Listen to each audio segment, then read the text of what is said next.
Thanks for joining us. I'm Mitchell Ringos.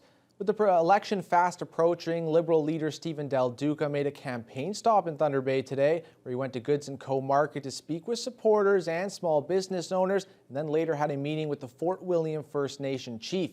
Jessica Clement has all the details from the Liberal leader's visit. The Ontario Liberal leader spent his Sunday morning at Goods & Co. Market. Stephen Del Duca was joined by local candidates Rob Barrett and Shelby Chung as he chatted with small business owners and bought a few items from the various businesses there, including bagels for his supporters. Del Duca says the small businesses are the engines that drive our economy and insists the Liberal platform has a plan that can help support them. Getting rid of their corporate income tax for 2 full years for those who were hardest hit during this pandemic. That's one example. We're also going to take the Provincial HST, 8%, off the purchase of every prepared food anywhere in this province to help bring more customers into incredible businesses like Superior Seasons. Del Duca says he can see momentum building around the Liberal team and their platform. He wants to emphasize that the province needs to move forward and that a Liberal government can help the province do that. Make sure that our province, including in the north, including in the northwest, is a place to grow by making the right kinds of investments, by confronting the affordability crisis that we know is really tough on families right now, and making sure that we come through what has been a brutally tough 2 years and invest in those things that matter most. Del Duca also pledged that residents would pay less at the pumps, as gas prices have nearly doubled under the current government's watch. He says fuel prices have made life tougher for residents, stressing that the affordability crisis is a real problem. Hitting families in a brutal way right now. That's why in our 19-point affordability pledge, Ontario Liberals come July 1st will take 5.7 cents off a litre off the gas tax and 5.3 cents a litre off the fuel tax to give people immediate relief at the pumps. Before heading off to Sudbury, Del Duca had a private meeting at the Fort William First Nation and then made a campaign stop at Fresco's Deli in Westfort, where he made sandwiches and chatted with more Liberal supporters. Jessica Clement, TBT News. Over the past few weeks, we've been profiling local candidates from the 4 main Ontario parties leading up to the June 2nd provincial election. And tonight, we're going to hear from 4 people running in Thunder Bay Superior North who represent some of the lesser-known parties. We'll start off with Cassie Satari, who is making her first run at politics with the New Blue Party. Hi, I'm Cassie Satari. I'm running for the New Blue Party in the Thunder Bay Superior North riding. I decided to run on the basis of talking with a lot of people and hearing their concerns. And the New Blue Party offers me those same issues that these people are asking about and complaining about. The 4 main issues are respecting our rights and freedoms as we were given, health care, education, and government accountability and transparency. And of course the economy, but there's a lot more issues. So I would really like to address those issues, and I would like to say thank you for all my supporters. Next up, we've got Thunder Bay resident Andy Wolf. He's running again for the Northern Ontario Party in Thunder Bay Superior North. My name is Andy Wolf, and I'm your Northern Ontario Party candidate for Thunder Bay Superior North. One of the items I will put before legislature is to make it law. All political parties have a right to participate in all public debates of any kind. So you have an opportunity to see all candidates' viewpoints. Unlike other parties you have seen, my commitment to you is to represent the riding that elected me. I am not bound by any party agenda. Put a wolf in legislature because in a room full of sheep, a wolf always wins. On June 2nd, elect Andy Wolf, NOP, Northern Ontario Party. Switching now to the Consensus Party, Scriber resident Adam Cherry is making his first run at politics in this region, hoping to represent voters in Thunder Bay Superior North. Hi, my name is Adam Cherry, and I am your Consensus Ontario candidate right here up in the Thunder Bay Superior North. I've excelled in a number of roles, including successfully running a Canadian music label which has generated international exposure. I was born in Canada and I plan on strengthening our community safety throughout the Thunder Bay area. Obvious that the long-term future of Ontario is its north.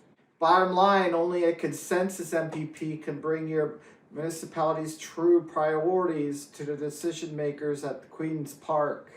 Old style top down party politics will never be able to present your true needs ahead of their party.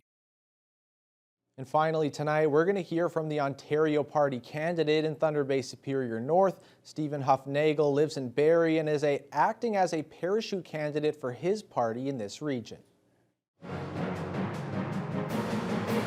Hello, I'm Stephen Huffnagel. For 37 years, my wife and I made our family a priority to raise them on principles that gave our 4 adult children and now 3 grandchildren a good foundation for life. I am honored to stand with the Ontario Party as the Ontario Party platform is based on the same foundation of principles and values and freedoms that our family and our great province of Ontario was founded on. These principles and values and freedoms have been trampled and crushed by our current Ford government in these recent years, and they have stolen from us and destroyed what made Ontario a wonderful and prosperous place to live. The Ontario Party will restore our province back to the foundations that place value on everyone's family, faith, and freedom. That's something we're standing up for. I'm humbled to be given the honor to serve you, the people of Thunder Bay and Northern Ontario, to give you the opportunity to thrive once more. The flooding in the Northwest couldn't have came at a worse time, as like we said, the provincial election is in full swing. Recently, we have seen high water levels wreaking havoc, flooding out or cutting off many communities. It is unknown as to when the water levels will begin to recede or when crews will be able to get road repairs completed in areas of the Kiiwetinoong riding, which is both vast and made up of several remote communities. The riding's returning officer, Karen Carroll, says so far the only difficulty they've faced is getting supplies to some polling stations for advanced polls, which were flown instead of driven. Fortunately, there have been no interruptions from voting services. However, should things get worse and voters find themselves cut off from their assigned polling stations, Carroll says there are some contingencies ready for such an occasion. If we have to perhaps change some locations if necessary, or offer voting services as a mobile poll as an alternative. But as of right now, we're hopeful that it won't have to come to that. And Red Lake residents are also feeling the impact of flooding as they found themselves blocked off once again this past weekend. Washouts have closed Highway 105 several times in recent weeks, and this time the problem was on a detour route. The Ministry of Transportation says a disabled vehicle was the culprit and posted photos posted online show it was a transport truck which got stuck and blocked the roadway for several days. That detour route was being used by Red Lake residents due to high water on Highway 105 at Buller Creek, just north of Wabigoon River crossing. Red Lake Mayor Fred Mota says with some of the grocery store shelves are starting to show the lack of deliveries, a new detour route has been selected for larger trucks to make it to the community. We've been told by the MTO Highway 601, which is a route through Dryden and a back way up, is the preferred truck route. They've lifted some weight restrictions for transport trucks to bring goods and services to the Red Lake area. And that should be the preferred traveling route for large transport trucks. Mota says after the gridlock caused by the forest fire evacuations in 2020, and now this, the municipality will be having some serious discussions with the province on how to prevent this sort of situation from happening again. Confederation College announced that it's expanding its personal support worker program to its 8 campuses in northwestern Ontario, following the lack of personal support workers across the Ontario healthcare system. Starting June 6th, Confederation College campuses will begin accepting applications with a first-come, first-served basis. There is room for 30 students entering the program as there are work placement pathways already in place for the upcoming graduates. Available funding also extends to students who began the PSW program in the college's winter semester. Those students may be eligible for a $2,000 scholarship and a paid work placement. School of Health Dean Sean Strickland says offering this personal support worker program will bring support to the Northern Ontario healthcare system. Now, the value added to this particular program, it will be removing financial barriers that would prevent students from joining the program. So students will be benefiting from free tuition, and as well as a paid placement for the final few months of their program.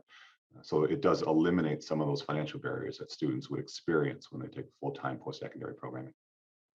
Now joined by sports anchor Corey Nordstrom. An exciting day for weekend for local soccer as the Thunder Bay Chill made their return. Yeah, 2 games. It was great. An abundance of action. We'll have more on that after the break.